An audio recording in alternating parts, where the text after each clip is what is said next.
Üçlencilete mesail-i hanevadeki zevceyn içer yağdaylan hakkında. Elhamdülillahi Rabbil alemin. Ve salatu ve selamu ala seyyidina seyyidil enbiyayı vel mursalin ve ala alihi ve sahbihi ecma'in. Muhterem Müslüman oğlum, mesail-i hanevadekiden içer yağdayı. İçer yağdayın eğer heleyin ahnek bolmalı gurrunlar bolyan yağdaylar bir qiyinchiliklar iki arada bolya, suychiliklar iki arada bolya, narahatlar iki ara geliya, şidatları düzmekliğin yolu. Allah Teala'nın Kur'an'na aydıptır ve cealna ba'dakum li ba'din fitne deyiptir. Birini şu dünyanın ödü azmayışta, şu dünyanın durmuşunun ödü, kurulmuşunun ödü Allah Teala liyebluvakum eyyukum ahsanu amela diye. Hayti birliğiniz diye kavamelet diye. Biz ondan için getirdik deyiptir. Onun verdi de inneme emvalukum ve evladukum fitne deyiptir. Mallarınız size azmayış, oğlunuz size azmayış diye. Azmayışta ne ama? Kıyınçılık var da şey değil mi? Teşekkür imtihan veriyor oğlullah. Ne bu da malın medresine tarif imtihan vermeden tokant vardım ne mi? Konkurda da imtihan veriyorlar ki. İmtihanın ödünde bir kıyınçılık var. Öyle bir amadaki var. Okudan kalması var. Harca düşmesi var. Borca düşmesi var. Allah Teala inneme emvalukum ve evladukum fitne. Mallarınız da size azmayış ve oğlunuz çocuklarınız da size azmayış deyiptir. Onun berde de Allah Teala ve cealna ba'dakum li ba'din fitne deyiptir. Sizin bazınız da azmayış deyiptir. O zaman şu taydan biz durmuşumuz, yaşayışımız, içer yağdayımızı biz şunu düşünmeliyiz ki biz ştada da azmayışta gelip yiyiz. Şu Huday Teala'nın arada kıyınçılık okluya, narahatı düşüyor, perişani geliyor, bizim emalımızdan geliyor, ya bizim günahımız direkti geliyor, şunların hemmeti umumi otorunda mi? Biz şunun azmayış, kıyınçılıklardan kavuluk bilen tağaman çıkmaklık gerek yani. Şunu doktorluğun bir yerden uğranına, odan urttum ben almaptım sonra benden vurdum, halohal nezir ona halohal yok diye de. Nem oldu onu öyle şeyle oldu içer yağdayın kurunda. Öydekilen onuşmanlı Allah'ım. Bir şer'i mesele derekli hakla böyle nem etmeli ya da nem etmeli. Ama Türkmenlerin bir naklı var dedim. Türkmenler ne mi diye? Türkmenler diye yükü diye asıl diye yükü eşek etmeli ya da. Eşek atadan koyup durdun. Verdi yükünü teyarlap durdun. İndi te ne etmeli? Yükünü ne etme oluyor? Eşek etme oluyor. Şey değil mi? Aslında bu bağışlama burada yanlış uğurlap edeyim o da. Aslında ne yaparım? Buna ayrağım. Aslında şu yaparım ki sen yükünü teyarlayardın. Ankara'dan eşeği çödüp alıp gidip yükünü dip sahne getirip de yükü yüklemeli. Şey değil mi? Şimdi bir vapolya eşek gelin ak. Eşek kulağına sudan geçen ak. Ya yaptan geçen ak. Bir yağday oluyor eşek gelin ak. Ne kadar ters meslek eşekler oluyor. Sen evo çekken o da iyi de çekiyor. Gördün mü sen eşekleri? Sen onu o çekten o da hem iyi de çekiyordu. Ne emeli? Türkmenler ne mi diye? Eşen yüke gelmete yükün eşek etmedi deyiptirdi. Şehren yoktu. O da asmalılar. O da ben rahnama ettim şeyle dedim. Ama açık koyan Müslüman da oğlum. Yani bizim yaşayışımız, durmuşumuz, eğer helelik ardak gurrun, atan bile bile yaşayıp yerdin, öyle körfe gelin olup yaşayıp yer, körfe oğul olup yaşayıp yer, şunların hemmeti bir de bir olukon tiyinov. O zaman şu tiyinovlarda bir ne etmeli, ne yağdayda olmalı, şunları din taydan, İslam taydan, Kur'an taydan bizim bilmekliğimiz gerek. Şuna oraya amal ettik, bizim şol imtihandan, şol tiyinovdan akıl çıktığımız oluyor, yok hem de ne etmeli bizi? Günah kasırı okluyor yani. O zaman şu arada inni şigice bir avallahab elhamdülillah iki celete geçti. Muhtelif dağıtlan hakkında ben gurrun ettim. Bir dağıtlar ki günahşığı rahat et ya. Ne kadar da günahşığı podiya. Şu podiyan dağıtlan ona geçmektik gerek. Avval baştana ki şu at ki bir piş yediyen dağıt cavan olurlar daran diren. O da bu teberrum bilen, bu bahatçılık bilen, dağıt bilen. O idaratnek resmi rusumatla bilen öğlenmek kıymalı oluyor. O zaman barmak koyuyorlar neme? Vame izdivaç diyen. O vame izdivacı ki şu kun devlet ağa beriye bankın üstünden Hanefi mezhebinin fıkhına göre doğru değil şu. Ben şu koştuğumda darlıftahından sonra gördüm. Zahidanlı darlıflarını olarak gördüm, Khurasanlı darlıflarını olarak gördüm. Kullun suratan şu doğurda yaşay. Onun doğurda olsa ne etmeli? Etmeli iş belli. Onunla bir zaman olan Tehran'dan men aşın hakkında haberlaştık. Akunağa men Taliban 30'da yaşağılıydı. Ölünülmeyen, ölünecek bolayan, ölünmek manqatı gerekli. Men harzım yok, borcum yok. Vam olmadan başka yolum yok. Men ne medin? Men dedim ona sen takva ihtiyar et dedim. Takva diyenler neme? Gevren haramdan çekmek. Haramı mengleşten çekmek. Çünkü Peygamber ayıptır. El halal beyin, halala belli zat, haram da belli zat. Şu ortada mengleş zatla bak kaçın sünnettir. Vamın da hakkında tenegar var. Ola Hanefi mi de ve paymen ulamada doğru dedi evet. Hayti bir gözüne dönen doğru deyip aytacak da olsa halal deyip durun ama haram deyip durun ama diyeceksin. Peygamber ne ayıptır? Halal da belli, haram da belli. Teşne gevren çekmeli. O zaman şöyle gevresini çeken adam Allah Teala'nın şöyle adam mededi var, kömegi var, nusratı oluyor. O zaman akuna ben ne mi deyin? Ben dedim Allah Teala'nın ayetini okudum. Allah Teala şey deyiptir dedim. وَمَنْ يَتَّقِ اللّٰهِ her kim Allah'dan korkta, günahden gevresini çekte, şöpheldattan gevresini çekte, ne mi edecek? يَجْعَلْ لَهُ مَخْرَجًا Allah ben sana yol açacak deyiptir. وَيَرْزُقُ مِنْ حَيْثُ لَا يَحْتَسِبْ gümen etmeyen yerine yetirecek deyiptir. Allah Teala'nın vaadi ettiği şey. O zaman ben ona sen dedim, takva ihtiyar et. Ondan gevren çek, git 2 rekat nefil namaz oku, yalvar, Allah Teala sığın ki rah-ı Huda dir zut dare, suhtusuz ne dare diyor. Hudayın yolu evlini arttığın biraz bolyer emma toram sen yaşayışını da yıkmak yok. Huday Teala sen işin var ha nemet düdüye yani. Hak Türkmenlerin aydan gurrunda ne diye oğlan havluğa tut vaktinde pişer diye. Hudaya yalvarsan biraz evlini arttığın bolar emma Huday Teala kökler dedim. O şalay için alak dangdan nasıl olan bana peygamberdir. Ahunağa dangatmağa kapatıldı bana diye de.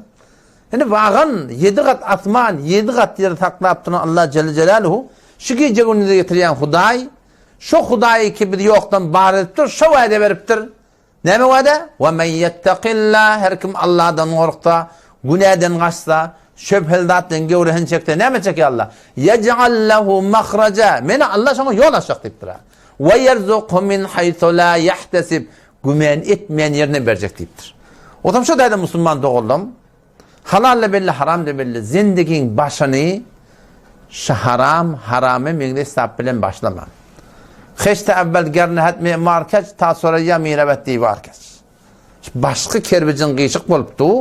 Sonu da gıyışık bolup gitti. Ahını gurhulle bir kılıyor. Ben şimdi bana tecrübe ettim yani. Ben bana tecrübe ettim. At vermedim buraya da. Şimdi palani diyem. Ödümün ki yakın palani de belli oluyor. Öd tohmu ticimde bolon da at. Doğunuma ikisi de bağımız zavacın sonra arasına kaldı. O bir yeri men aytiyamı kârı kulak atıyor. O bir yeri yok kulak atanak. O zaman şol kulak atyan hatta şon kağırını selim alışır. İnerken irtibap alam bile. O zaman bana den vurdu şeyle. Ne mi deyin? Benim sen şon kolaylaşma dedim. Şu iyice de ödü diş görüptür, katı korkup bunun oda koca kopturlu muhlata. Şunu turup hop turup diye şun kavalıya yankı pul var ahim. Yankı şol vamın kendi yırttım diye da. Ama o doğunu aldı. O doğunu alıp şunu sığırın tatan şov oldu. Televizyon tatan şov oldu. Yeni buradan tatan şov oldu. İdir oldu. Ama o doğunu ki şun almadı. Hak takva ihtiyar etti da. Onunla falanı iten şey diyen hava. Sen Allah'la mamul etmen dedim. O zaman şu elhamdülillah şol rahatçakta öğlenip rahatçak öğüt alıp maşilli olup aslında bir acayip bir yaşayış oldu. Ben gözüm bilen gördüm diye de Allah Teala mededin diye. O zaman Müslüman doğuldum şunu bir yanılsmaydı. Doğru da aram diyelim oluyor. Ama Hudaya çoktan namaz bile olsan, namaz zamat bile olsan, şun Hudaya yalvarsan 7 kat atman 7 kat yer takkaptın Huday şol işin doğulacak deyip vaade verdi inşallah Teala. On başta şu zindigin başımlı var ahim şun hakkında bir kavuluğa, doğruluğa inşallah Teala düzmektik gerek. Bu bir murat. Ondan sonra da şimdi durmuşa çıkma oluyor. Durmuşa çıkma olanına o vakit zeytede ayttım ha. Dinan taraftan ki kemin hakkında müşkül tapılmıyor ki dinanın hakkında ona ihtiyar yok. O da hemen talak. Şu dinanın ihtiyar talakı yok demin. Ama dinanın oturup da adam sen talak dedi adam sana. O talak vakı olmuyor. Kimse dinanın eline de. Talak kimin eline? Erkek adamın eline. Elbette hem bir muratla var ya denana tagazayı talaq edip başarıya. Şunla bir benleminin peygamberinin soradı ki ahunaga men bir yerine bardım. On qabat yerine muşkul varmıştık. Men näme deýinini diye da. Men ne diýdim? Sen şon qabat yerine şeýle bir muşkul bolsa, sen isleň yerine yetmeýän bolsa, seni tagazayı talaq edip başarýan diýdim. Şeýle bolýar da. Şu zindigi şo murat bolmasa zindigi bolmaýar. Odam şu doğratında ol bir ayrı gurunny, o guruna girmäli. Şuna aýtjak bolýan wada, hetmin gerekli ahullar, mollalar, ulamalar, zımman eýleri, meçitleň eýleri şu jawan oglanlara zımgadan cemaatda, toyda zatda şu erheliň arasyndaki bolýan gurunlarda näme suratynda talaq bolýar, näme diýen talaq bolýar. Şu ağzı kefi, şu bidir kefi ağdana alamallah, ağdana atan şeyde bolýar, şu durda şeyde bolýar diýip şu zatları çyndan tälim bermek gerek. O musulman oğlum eger tälim berýän yer ýok bolsa da ahun, molla bilen şun hetmin oturuşup da şeýle mene aýal aljak bolýan.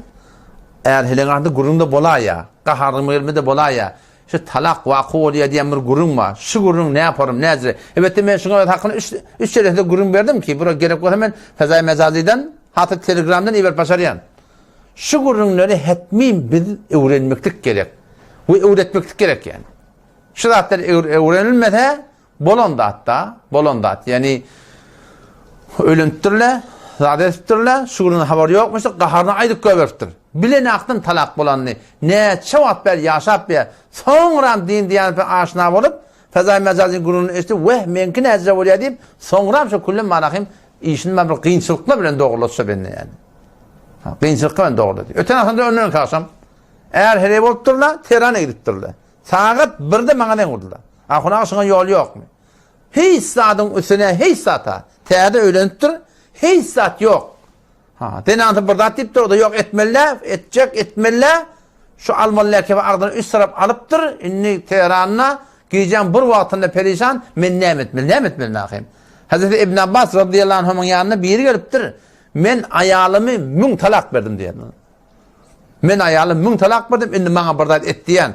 İbn Abbas radıyallahu anh'ın aydıptır. Senin ayalın 3 talak demek kulen, tenine kulen juda boluğlu. Ten 997 tarafta Huday tak naferman boluğlu. Nämet mi bolýar? Nämet bolýar ony? Oňar kynçylyklar we aňarda narahatlylar we öde perişanlylar we öde bilýär. Odan başda musulman dogullam şuny öwrenmek gerek. Ondan sonra anda bir öwrenmeli zat bar. Öwrenmeli zat şunda çyndan öwrenmeli zat ýani. Kitapdan öwrenmeli. Kitapdan bolmagda awal öňden ulukan ölünün oglanma, dosunma şundan öwrenmeli. Mesail zanaşuýyny öwrenmeli. Şimdi hem dua okuýmaly. Peygamberimiz öwredipdir. Yekan bilýär. Ne yaparım, näjire, näme ýagdaý. Peygamberimizin şeriat suratyny bize öwredipdir. Şu zatları kitabyň üstünden, dadyň üstünden gawy suratyny öwrenmeklik gerek ki ýoksa mala şuň üstüne kän narahatlylar tapylýar. Kän perişanylar tapylýar bilýär. Oşa arada yaman bir bozgulluklar var. Haya Baýs boljaklar ki men aýtmaýym, çäre ýok aýtmaýlar ki jawan ogly bilsin şimdi diýem. Teleke filmler bilen garbiýden kafirlaň şolaň şu mesaili cinsiyini ýene heýwan ýalyk edip film merdari edipdirler. Film edip dogulapdylar ki Fezai Mezazi köne dogly öýdi şu adamny. Şu mesaille bilen gelip jawan oglary we bela nisbet şu mesaille bilen gelip öz aýalyna yatımda, turumda, yakınlaşmaklıkta şonu gözlep, şola bilen mana şu toğratında meşgul bolýan jawan oglanlar var. Oňuny günäkärçilikligi, o Allah Taala Resulullah ol adamlaryň lanaty tiňjekligi, oň marahym Hudaýdakyň şeýle bir ýagdaýda ölüm başa gelen oň başyny togram näme boljaklygy bular aýra gurrun şu zatlar zindigini çaşyrýan zat. O näme diýip sen görüp duranyňa senkiden adam bolýar. Şu otada porum maymunlar ortaga getirýändir ola. Sen görüp durandadyň tenkiden adam. Erkekde şeýle denany şeýle. Hotpahot nämet ýa ara sawukluk getirýän zatlar şu zatlar. Oşa toratynda şu zatlardan gaty gewren çekmek gerek. Neftiňe haýdymela. Neftiňe haýdymela. Hudaý Taala beren halalyny haram bilen üýşürip şeý dip barahim haya perdäni ýyrtmaklyk ýynyň zindigi nämet ýa harap etdi. O Türkiye bir film berýärdi. Adı näme şoň? Hawa. Şoňa menes filmler. Türkiýeň filmi, ýa şoňa menes filmler ki zahiren islami ki İslamda sana at da yok. Şolar gözlemeklik hanawada bizim hanawadalymyda hyýanata öğretýärler. Hyýanata öğretýärler. Yani atdy kökö diýä adamty bilen, adamtyň da dostu bilen, adamty o dostunyň marahim denanysy bilen, o bilen musulman dogullam, jawan ogullar. Sizi ölenipdirsiňiz, şuňa meňdeş fesadi, telekeçiligi, zadiger hanawadada öz ayal oglanmışanyň gözleýärsiň. Sen gözlemeklik bilen sen hiç şek etmek sen oglanmışaň da şu hyýanatlary atdy bilip, erteki gün nämet ýa sana hyýanat edermi ha, etmermi ha diýme yani. Şu taýdan şiratlardan gaty barahym bilen gewrämi çekmek gerek. Ondan soramda. Şoňa meňdeş mesailleri Indi ýuwaş-ýuwaş gurun oturup barýar. İnşallah men ol aňra erheliň anak bolýan gurun hemen orta getirein. Şo maňa kän SMS berilipdir. Kän kommentler goýma hemen ýagdaşyp goýdum ki şo mesele aýdylmaly.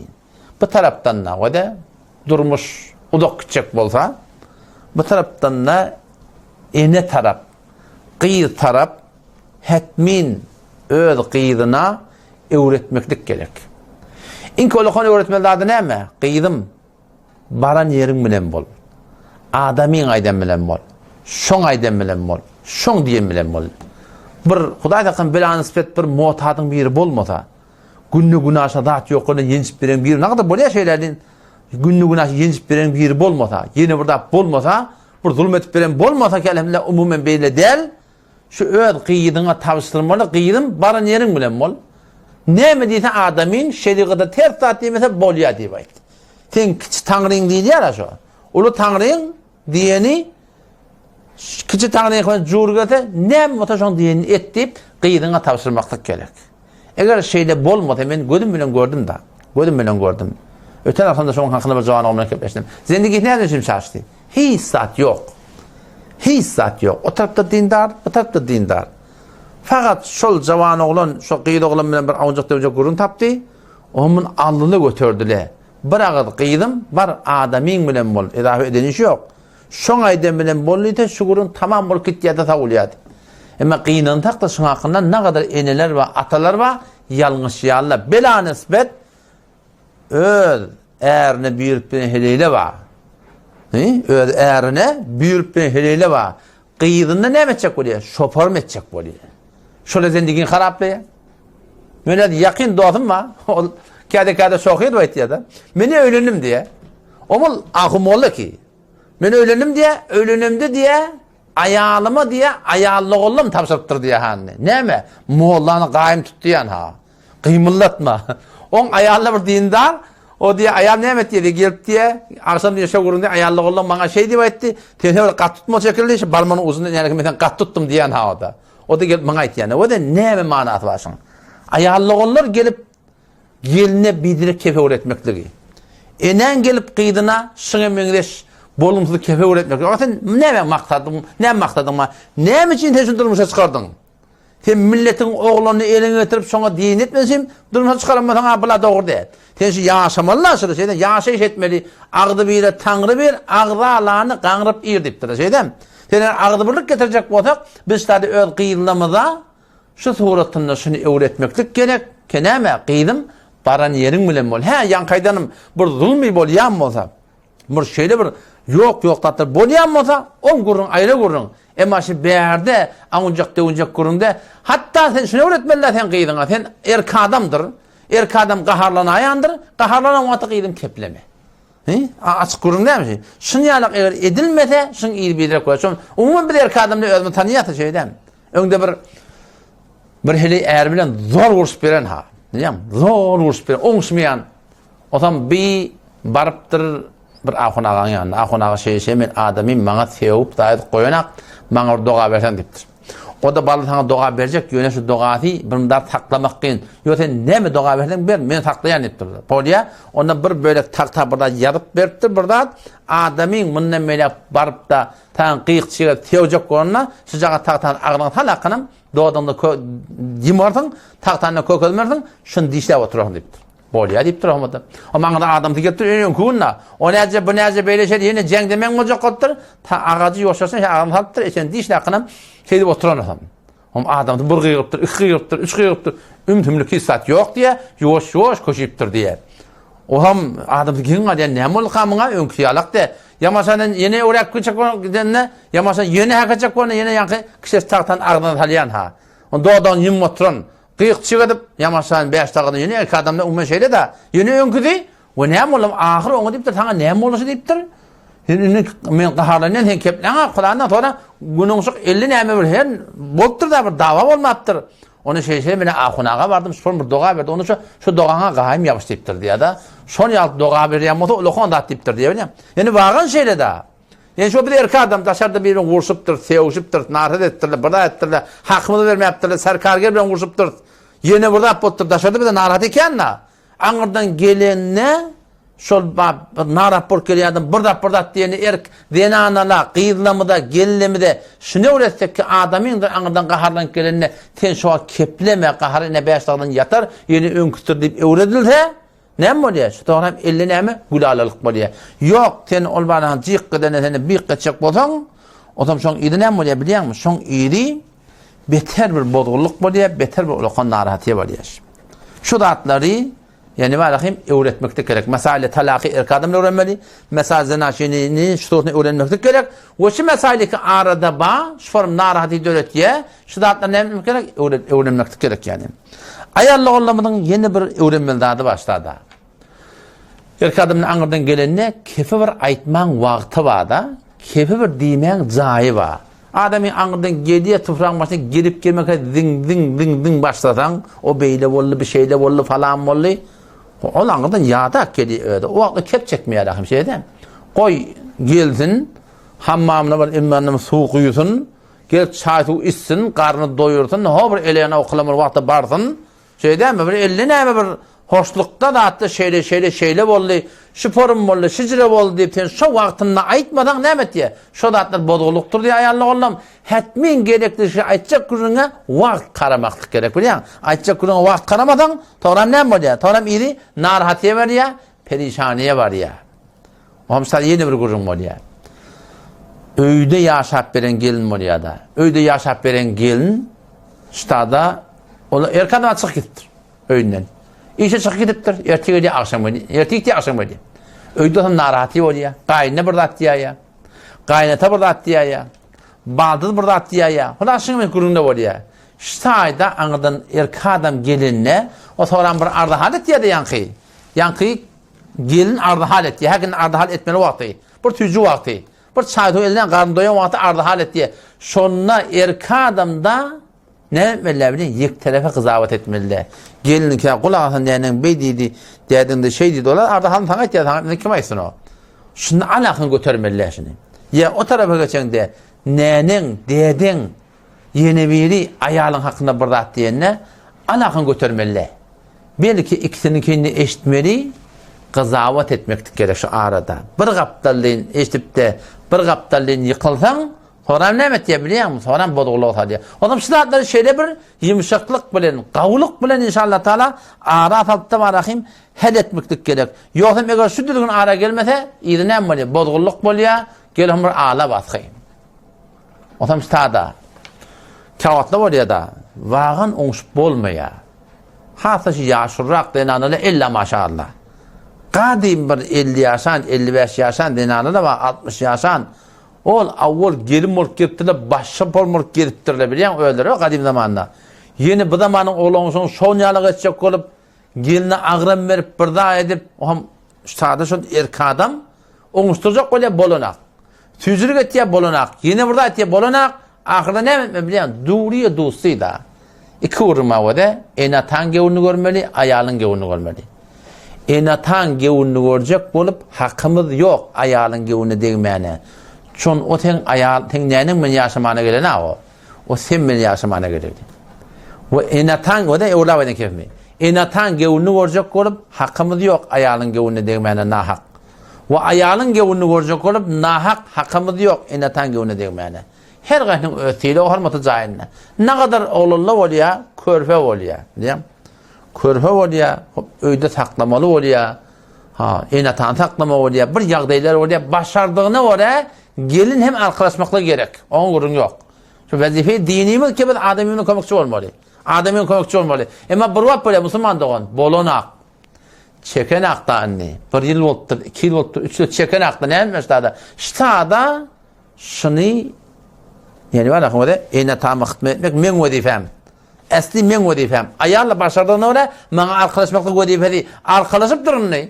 Näçeli geçip duruny çekmän o. Ştada şu çekmän duran ýerine şontasyna agartmalydan. Kaptandan bir otagal, bir dady judagany et ki ol öz rahat ýaşaýyş netin, başardygyna hyzmat netin, hyzmat etmek wagtyny näme öz öýüne bolsun. Çünki bilemem adamy. Duriye dostu da o hatta barmady körfäňe gurungyny gyzak bolýar da, körfeden bäri de yani ara gurun düşüp duqatyn ýarasyjak bolýan bolanak, gawlyk bilen gejek bolýan bolanak, zor kep gurun bolanak, duriye dostu ýaga. Şeýdämi? Juda bol, kullen judaat öýüňi, şeýdämi? Rahatçylyk bilen ýaşa. Bokurdak deşen ödüdür, diş veren ödüdür, ağzıların ödüdür, razıktır ödü. Günün sultanına korkman, Hudaý Teala gümen etmeyen yerden Hudaý Teala ödü, yetiriyendir. Şıdatlar var, raayet edilmese, günün sulta hoşluk kalmayar yani. Ağola enatalar raayet etmeli. Bu da manın oğlun uşaklar kadim zamanı yalak değil. Bu da manın gelinleri kadim zamanın gelinler. O dayoluklar ne o kadim zamanında varmıştık. Her namada kepçik gelemiştik, o da tapmakını kıyırrak. Başardığından ketekede öz oğlun denanatta, sen jozbuxanadan muttur, sen geçer ýagdaýynda muttur, başardığın mehribanlyk, tüýjülük gawlyk etmeli. Öýni öz gyýdığından güdeşetçin ýalak, ondan güdeş edip şu toratyna gawlyk bilen höreköşelep, tüýjülük bilen, haýyş temenna bilen şidatlary ýola salmaklyk gerek. Ýogsam näme bolýar? Ýogsam iri bidirge barýar da, şeýdem, iri bidirge barýar. Weştada ýene bir beter bir bilmeli adam meri, denan oğlan uşak ýaşap beren wagtlaryna birbirine bağırlaşmaklık gerek. Yoğunu da yoklaşmaklık gerek.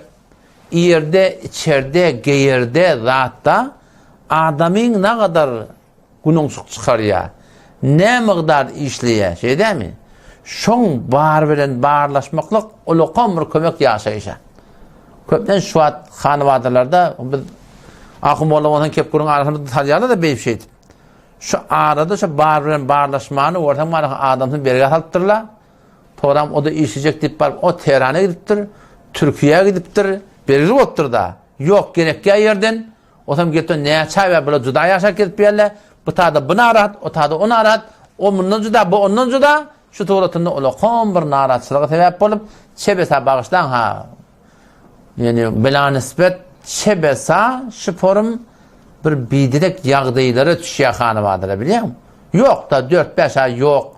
O tada bidirek ýagdaýa düşýär, erkadan bu tada bidirek ýagdaýa düşýär. Şu da atlan öwüne geçip näme bolýar? Şu da atlar ýankaýdan atlamly diýip baryň bilen bağlaşyp da şu toýratyn inşallah ta bir-birine arka durmaklyk gerek inşallah taala. O toý etmeklikde de bu geçen gurun gene orlap aýdyn. Toý etmeklikde de birbirine bağlaşmaklık gerek. Gawsa toyu bir çöwne sawmaly. Toyu 2 gün tutman ejada ba, 3 gün tutman ejada ba. Emma gawsa näme? Sen har sports kanaly bir çöwne. Öyle de haram gitýärler, gelin alyp gelýärler, akşam bir ýeňiljek şam berýärler, boldy. Toy bir ýeňiljek dat. 2 dat şerigatda biter ýeňil. Biz şonu biter kıynalypdyr. Aslen ödümler düdügüni ödümü şoňky tehnen gelemdak. Şerigatda enki anlatlarda ölü şon jaýlap da ayet bermekdir. Burada toy etmekdir. Şerigatda aňyrbaş anlatlar. Bir ölüye hop näme der? Ýogatalýar daýtyny kefenlýärler, üýşen adam üýşe, jynada çykýarlar, eltýärli gömýärler, gaýtýarlar. Öýüň öýesi öýünde 3 gün oturýar. Yer içip hiç sat yok. Halk bertebelara vermeli. Ýeňiljek şeýle bar ahym tamam okdy. Öltür da bir ölmejek mi näme? Ýeňiljek gurunç. Ama bu gün neçe milyon harza var bilýärmi? Toy näzremişdik. Toy bıgadı anlatmıştık. Hazreti Abdurrahman ibn Avf radıyallahu anh bir Peygamber Hudaýym ýanyna geldi diye. Otam Araplar arasında 2 form atır varmıştık diye. Bir atır varmıştık, rengi varmıştık. İyi yokmuştuk diýeken. Ol dinarlarla kılmıştık. Bir atır varmıştık, rengi yokmuştuk, iyi varmıştık, erkek adamla kılmıştık. On Peygamber Hudaýym Hazreti Abdurrahman ibn Avf'ın sanına gödiye atır var. Näme mi diýipdir? Dinarlaryň atyry. Öýlenlik mi diýipdi? Onu öýlenim ýa Rasulullah diýipdir. Öyle peygamberin yarı ölendir, peygamberin haberi yok. Yengilcekler. O toy ediptir da.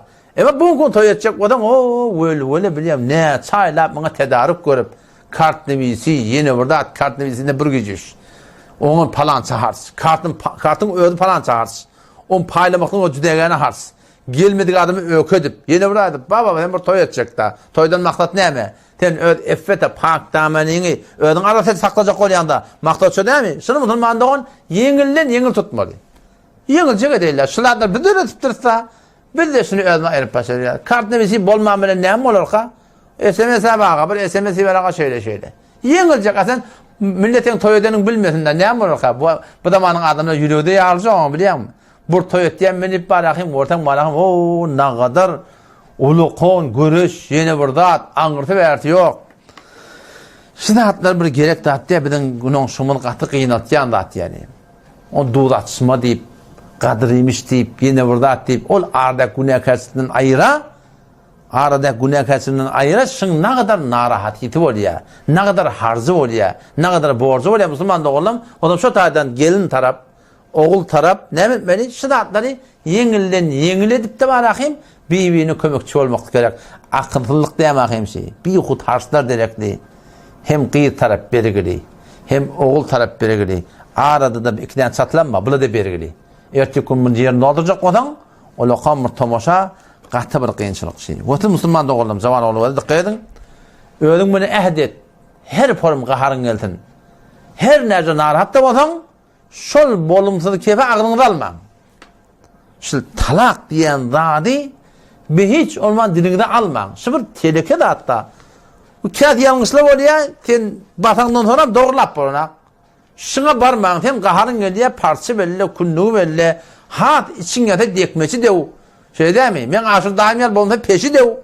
Ulatın nimetini kaharın adam burada etiyordu. Ama şu kefe barmalıydın, şu kefe barsan, sonra ben idin zura edip, ahunağa deyip elin mal çelmeye otuy, tifalap ahunağa buradaysan, ahunağın tadı, kıyametini yakmada barakayım.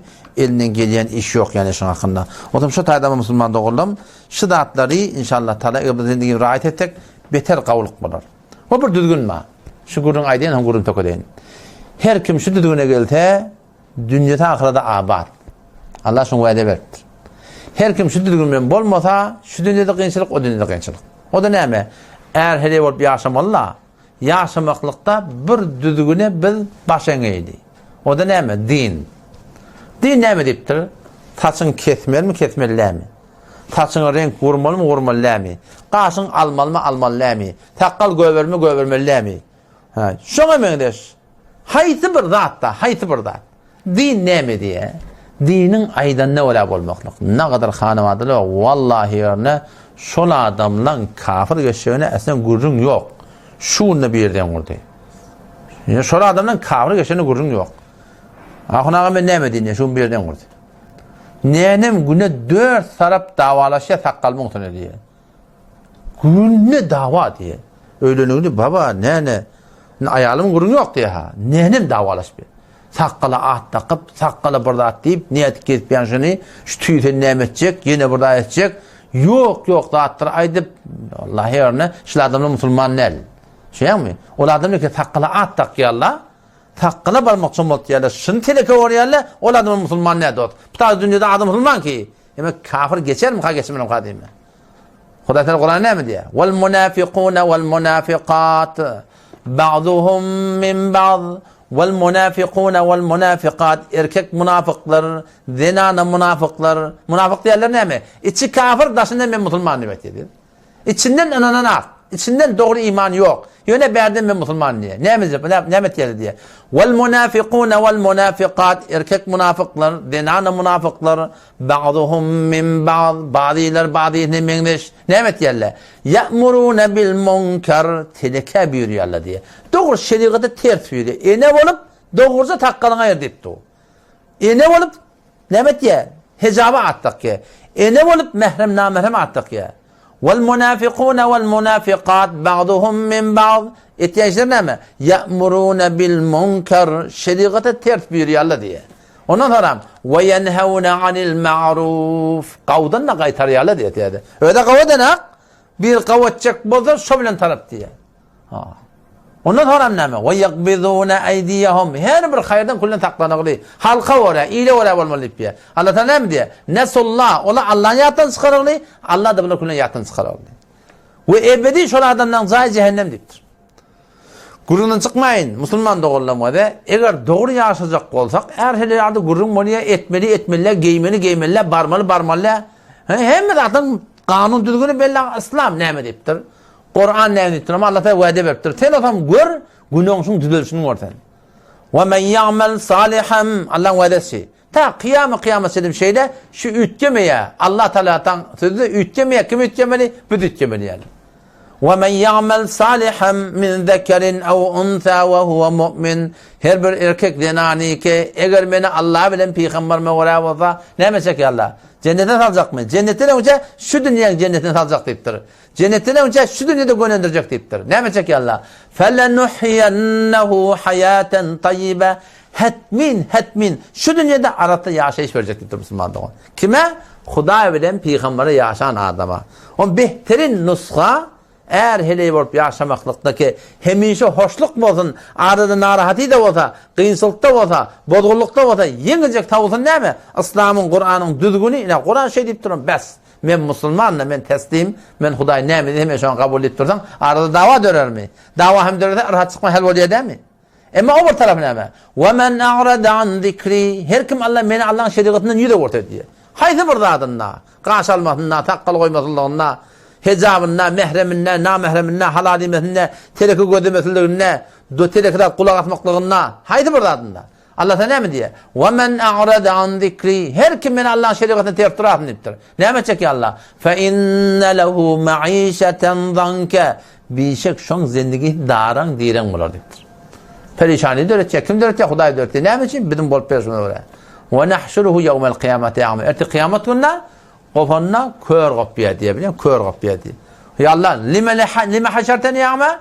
Ne yalım kör kopardın? O dinini gödünmedi. Allah da açık hayatın hakkı görmekten kör oldun diye diyelim. O zaman şu dedim behterin nuska, behterin bir düzgün hem dünya hem ahiradan eğer helelik olsan hayta bir yaşayışta kavlat ne mi? Huday Teala bilen Peygamberimiz aydanı. O şu düzgün orta görenden sonra malakım hiçbir kıyınçılık yok arada. O şu arada yine burada öğrenmeli yani. Burada öğrenmeli. Huday bilen Peygamber'e uğrayalım da. Men yanlış ayanla. Huday şey diye mi kadip?